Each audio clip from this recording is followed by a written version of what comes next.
Welcome to Dish and Nutrition Podcast, where we dish on trending nutrition topics, all the while making it easy and fun to understand. I'm your host, Sarah Williams. I'm your co-host, Emma Boland.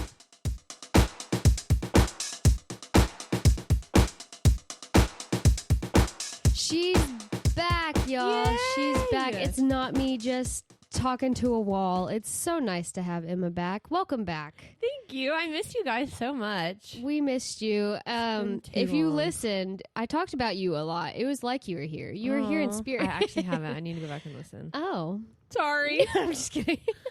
Life's been really busy over here. You were on vacation. You were having some nice relaxation, and it was glad. the electrolyte one I didn't listen to.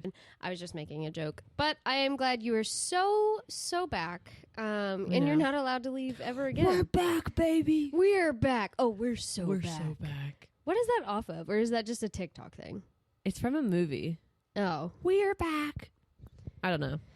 well, Anyways, with you being back, I figured we would, stir the pot like we always do. Oh, yeah. And just cause some trouble. cause some trouble.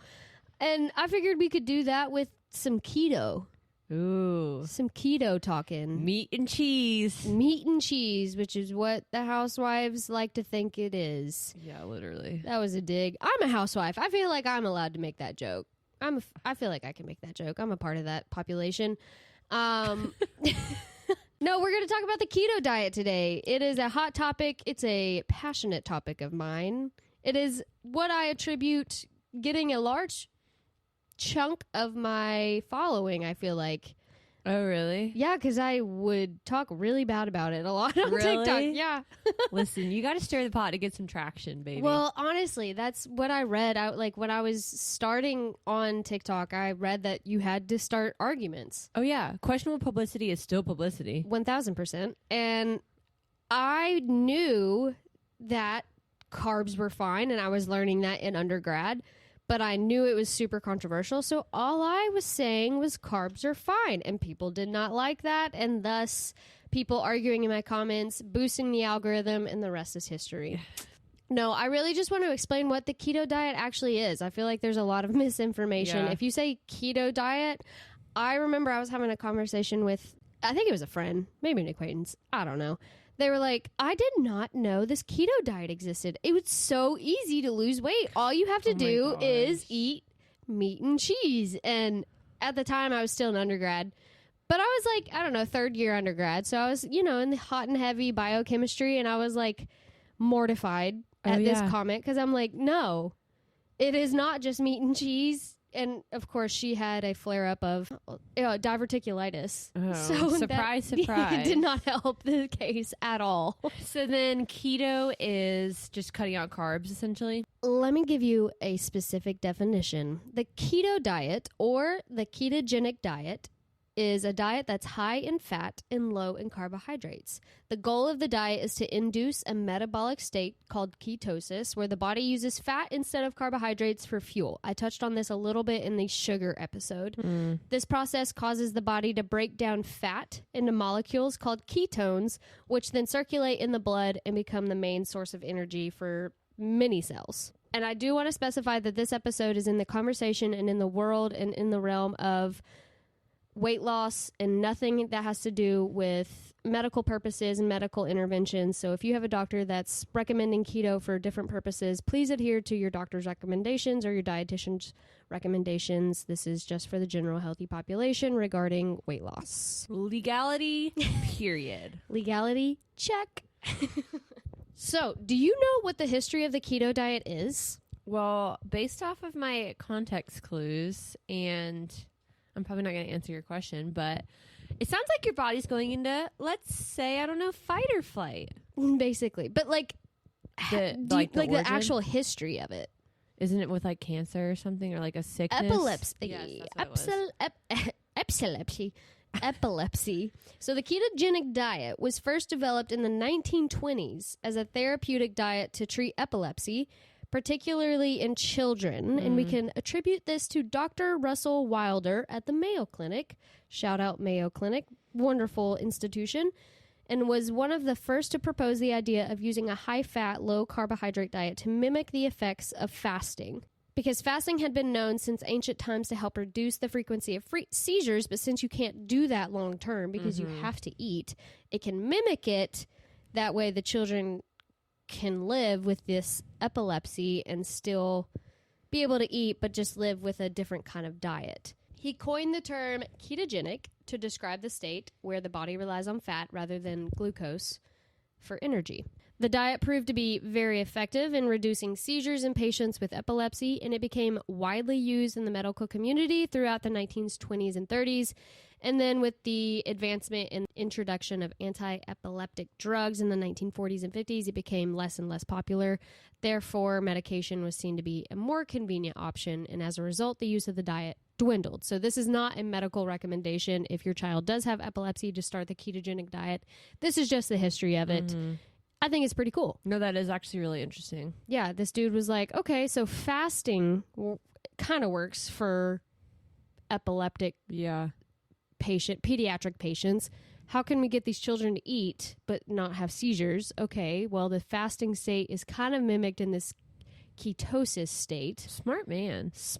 Russell Wilder. 1920s. You know, I was thinking, I thank God every day I was born in this year of our Lord. Like, could you imagine? No.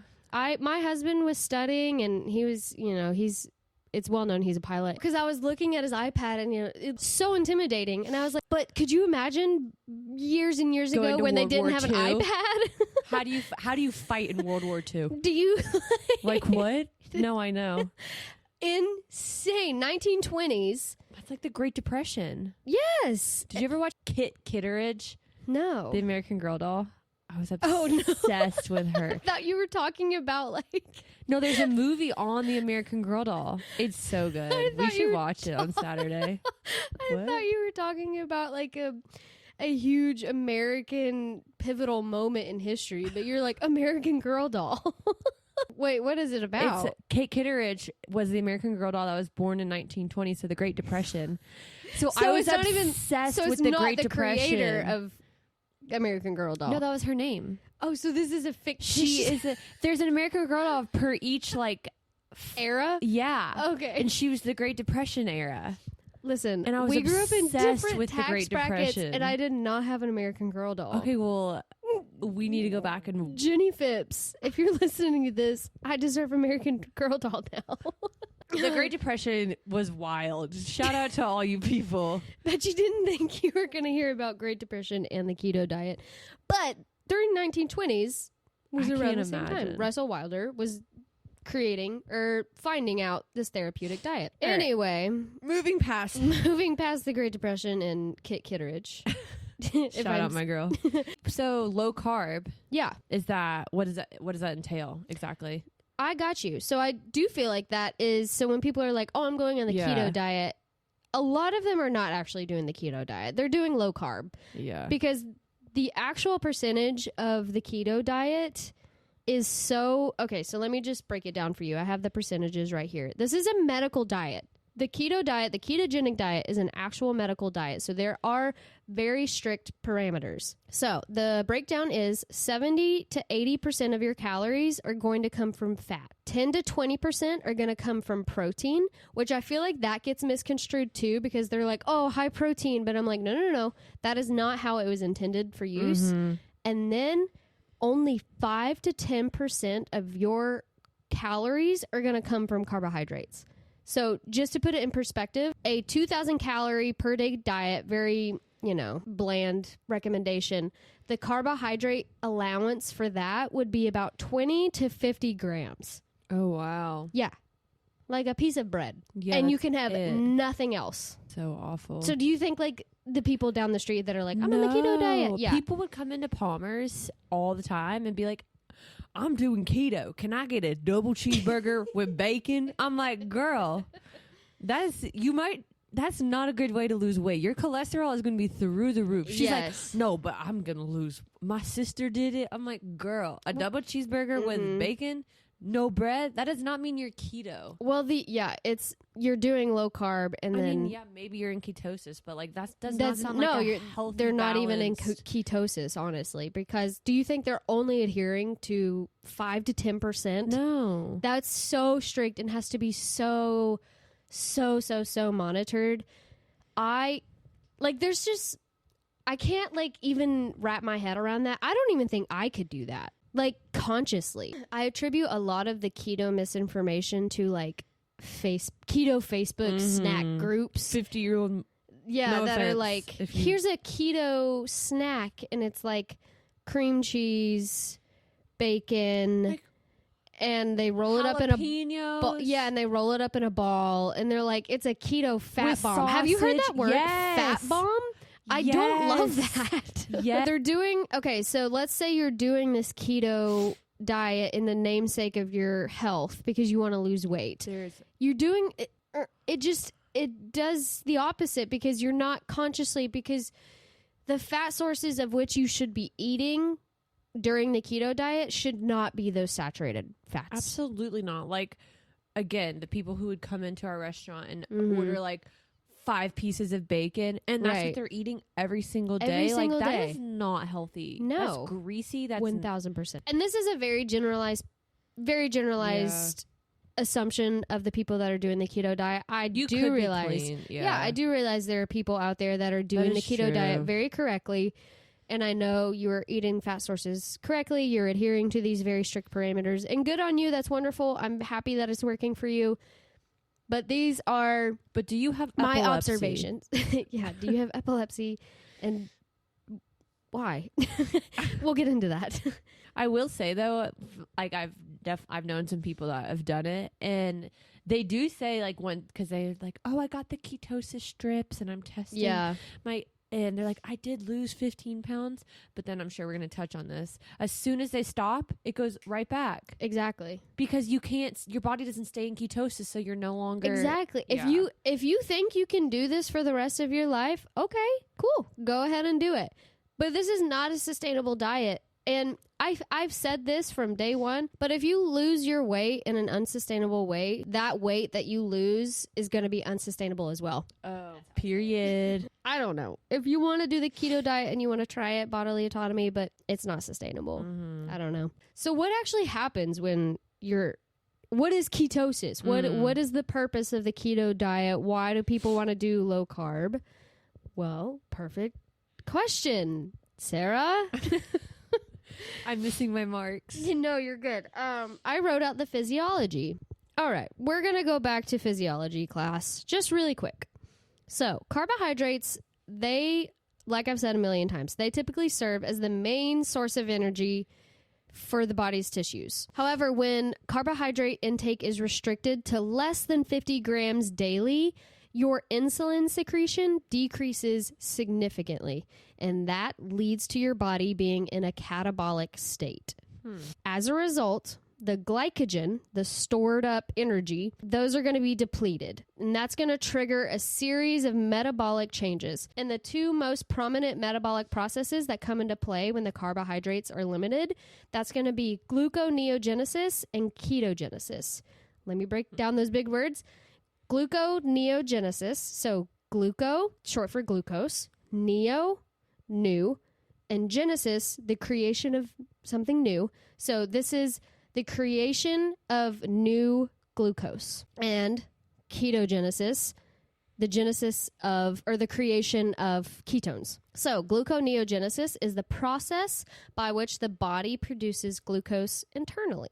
So when glucose isn't available and it drops, the endogenous or the internal breakdown of glucose can't provide that sufficient energy for you. So that metabolic pathway switches to ketogenesis to provide an alternate energy source in form of ketone bodies.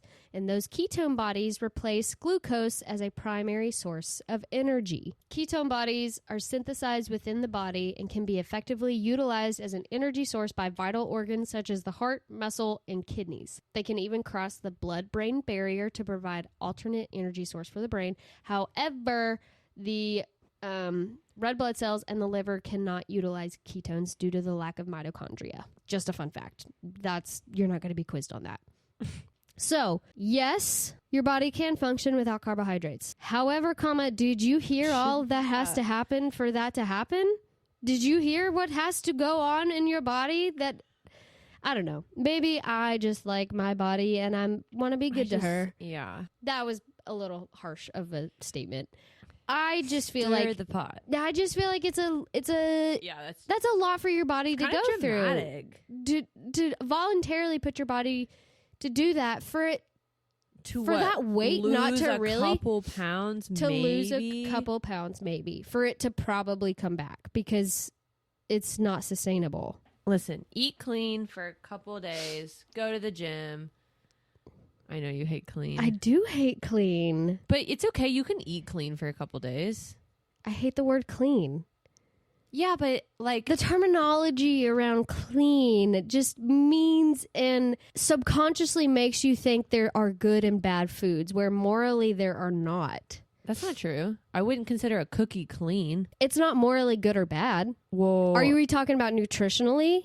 Yeah, because like a salad is going to be better for you than a cookie. It's going to be nutritionally, yes, it's going to be nutritionally more dense. Yeah. It's the vocabulary that's surrounding the food. We're beefing. I'm just saying, it's the vocabulary surrounding your food that impacts your relationship with food. No, I get that. I guess I mean in a sense like eating clean. For me, clean food would be like eating food that makes me feel good. And to be completely honest, a cookie makes my emotional side feel good, but after I eat a cookie, I don't feel energized the way I do when I eat a salad with tomatoes, chickpeas, black beans, chicken. Can cucumber. I challenge you to change my? Can I? Yeah, just like not in a Oprah way of like, can you be with me in this moment? But like the way words are used around food. Like that's our biggest, biggest obstacle because if you say, oh, this cookie is bad, you're going to see it as bad, thus creating this demonizing subconsciously or consciously air around it. And if you see it like in terms of its nutritional content, sure, I'm not yelling at you. I'm just saying. Girl, I don't care. We can beef all day. I love you and I want your relationship with food to go past how just you speak about it. Yeah. Because I feel like that holds so much power in our words hold so much power. Yeah. And if you say clean or unclean, good or bad, that holds so much weight versus I don't think a cookie's bad. I wouldn't be like, I'm going to eat bad today. Right. But like clean, unclean type ideology is the same. No, I know. Like category. Type. Yeah. You know what I'm saying? Yeah, I do. Whoa. That was good. That was good content. But I will say, I don't say good or bad anymore. So we're moving in the right direction. That's fantastic. Yeah, because last time you screamed at me and punched me. Yeah, I did. And I locked her in my closet. So. No, but I really don't say good or bad anymore. So that's fantastic. And I still, complete transparency, I have to really work on my vocabulary because my daughter is listening. And I said something the other day, parent fail on my part. I'm going to get really real here, and it has nothing to do with the keto diet, actually. Yay, I love when we get real. I know. So she was crying about, I don't remember, probably the color purple. I don't know. Something was wrong. And I told her, I was trying to do anything. If you're a parent, you know you'll do anything in that moment just to try to get her to stop crying. It was one of those desperation moments. And I had said something along the lines of like, oh, this will make you feel better. And in her little teeny tiny precious 2.5-year-old brain, she thought that meant any and all food will make me feel better. So the other day we were driving. And like that emotional attachment. Yes, she was driving, and she was not driving. I was driving. She was driving. We were driving, and she was like upset about something, and then she was like, "Want a cookie? And it'll make me feel better." No. And Justin was like, oh no. And I was like, oh no. Like that's crazy. we've got to work on that. I mean, I don't foresee this to be a huge issue, no, but me like either. It's just interesting how the brain, shows, even as a 2-year-old brain, just to show how words impact too. and how they can tie so significantly to such a deep emotional attachment to different things. And so like that's why I'm really working on my vocabulary, and that's why like that resonated with me so much, particularly today, because I just experienced that with Harper. So yeah, parent fail on my part. No, that's not a parent fail. I mean, I feel like it was a dietitian fail on my part, but like it was an accidental fail. It's a good learning and perspective change. So though. I'm trying to not teach her to be like, okay, well, food, yes, it does make you feel good in terms of energy levels, but like, and yes, it can make your soul feel good. Like, but I mean, I can't conceptualize that to a 2.5-year-old. So I struggle with that. That is my journey right now with my 2.5-year-old. That's so interesting. Yeah. And her brain is. And she argues with me on it right now. And I'm like, no, it does. And she goes, yes, make me feel better. I'm like, oh, okay, well, maybe we'll reattack this at 3. So that's our burden. Like when I'm sad, this is probably like oh my going back gosh. to an eating disorder. When I'm sad, I like want to eat. Food is a comfort. It literally releases a hormone in our brain when we eat foods that we like. And of course we're going to seek it out. So I mean, having that balance, that's a whole nother obstacle. Yeah, because then how we got on this topic with keto. Well, honestly, keto is a huge trigger because like I feel like this is it all goes back down to a root. It goes down to a root, and honestly, it's weight loss. It is, and this just brings me back to being, I don't know, 11, 12, 13 and being like, oh my gosh, I hate my body. Google how to lose weight. And it's always low carb that comes up for some reason because it's quick weight loss because it's water weight that comes off first. So it looks like it's fast. So I guess that's why it's resonating with me right now. But this is getting so deep. Good. I loved it. The listeners are getting to... You're getting into our hearts. Yeah. Man. Also, I will say, though, too, it's, like, okay to, if you're like, oh, this will make me feel better. It's okay to do that, 1,000%. Right? Just not every single time It does not need to be what you reach for every single time you are undergoing. Alternatives. Like, go for a walk if you feel sad. There needs to be different coping mechanisms. That's why mechanisms has an S Plural. at the end. Yeah. And that's getting way out of my scope of practice. That is a therapist and psychotherapist's scope of practice. Yeah. Well, then I need to go to one. Well, yeah. I mean, eating disorder therapist, I mean, if it has to do with food, but in terms of like coping with life, therapy, psychotherapy, I just feel like psychiatrist. Like when I'm depressed, I just eat. But I feel like that's a very normal response. Like I said, there's a hormonal response. I know so many people who, when they are really sad, they don't have an appetite. So it's like, why? I wish I had that. I wish I had that one. You wish you had the skinny sadness. I order a whole pizza when I'm sad, and then like my sister just doesn't eat when she's sad. I get that. She's like, I'm not hungry. I just am so sad. I'm not hungry. I don't know. There's a whole suppression factor of all that, and again, that goes into way out of my scope of practice and 1,000 different other attributions of. Random question. Also, when you get anxiety, do you get hungry? When I have anxiety, no. I'm not hungry when I have anxiety either. No, because it makes me want to throw up. Same. Usually anxiety, I can't eat. When I think of anxiety, I think of my biggest anxiety point right now is like thinking of when my husband finishes this training and like he gets his assignment. That is the point of anxiety, and anxiety. Yeah, so like it makes me want to vomit. So like that's not necessarily when I want to eat. Yeah, but depression, I'm a eater when I get sad. Same. I'm not a not eat sad person. I would love to do that. Any doctors want to come on? I want the breakdown of that. I would like to. I have some. Like, can you explain to me why that is? Let me see who I can talk to in my contact list. And see if we can talk about that, because I feel like it's a huge thing, and people just, I mean, we're humans, we want to know why, and sometimes it's just, yep, you're sad and it makes you feel better. That might just be it, but or just like that pattern. Yeah. Anyways, sorry. No, you're good. My long tangent, but I really like that. I feel like yes, that's the point of this episode, but the main point of this, why people are doing keto, is for weight loss purposes, because I said earlier that was the reason of keto in this episode. And that goes back to a myriad of reasons why you want to lose weight. And that resonates with you and I, because you and I have both talked about our issues with body weight and stuff. Well, with all that side note, love it. Our side argument / psychotherapy session. Yeah.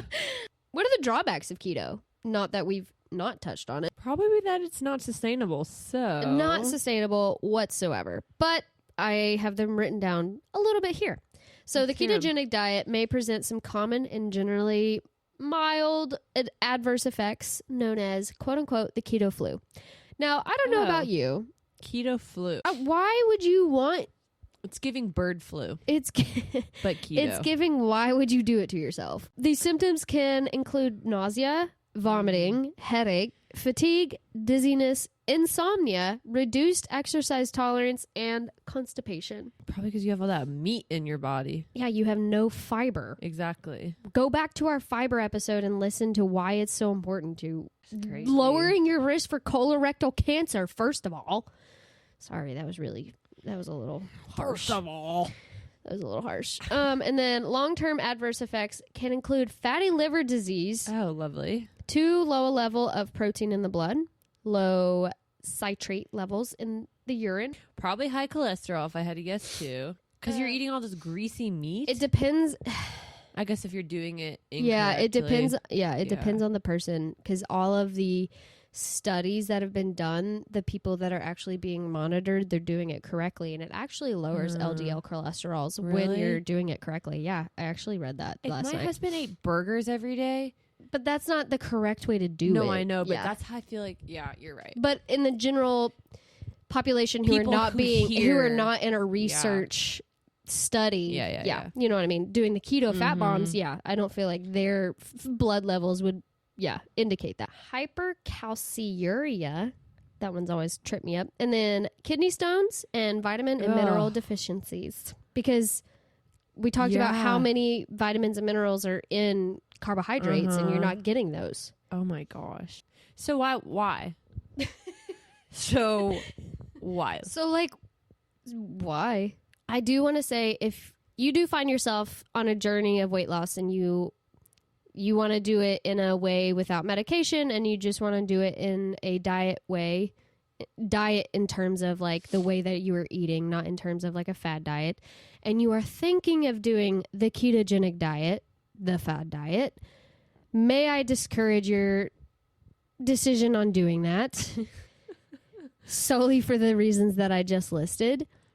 Kidney stones. Kidney stones, keto flu, headache, receipts, fatigue. Screenshots. No, literally. I think sustainability is such, I feel like it's an over talked about topic, and people stop listening when I talk about it, but it's so important. And it's not one of those things where ketosis is not a forgiving thing where it's, oh, you're in ketosis, you hang out with your husband for a weekend. You have some cake and slip up in the terms of like, that's no, I know what you mean, but like you eat outside of that 5 to 10% you break of your carbohydrates. ketosis. You break the ketosis, and now you have to start all over. Yeah, exactly. Crazy. It's not a forgiving diet, if you know what I mean. So then everything that you just did, was zero. I do want to hone in on bodily autonomy, of course, but choosing that long-term sustainable option for you if you find yourself on a weight loss journey. Keto is probably not going to be that one for you, and you will never find me being an advocate for it in any scenario, to be completely honest. Sorry. There's no benefits. Yeah, there's really no benefits. It just makes your life harder. It really does. It makes your life harder for maybe a couple pounds. Yeah. And at the end of the day, what's it worth? What's your happiness worth? 4 pounds? Not for me. But that was a good episode. I feel like we got into really, really deep. I know. Deep things. Coming back with a bang. It is great to hear Emma's voice again. And If you have a topic that you want us to cover, just go to our podcast, Dish and Nutrition Podcast. Go to the highlight, click in the box, type it in, and we will look at it going forward. Yay. But I guess with that, You've been dished. you've been dished.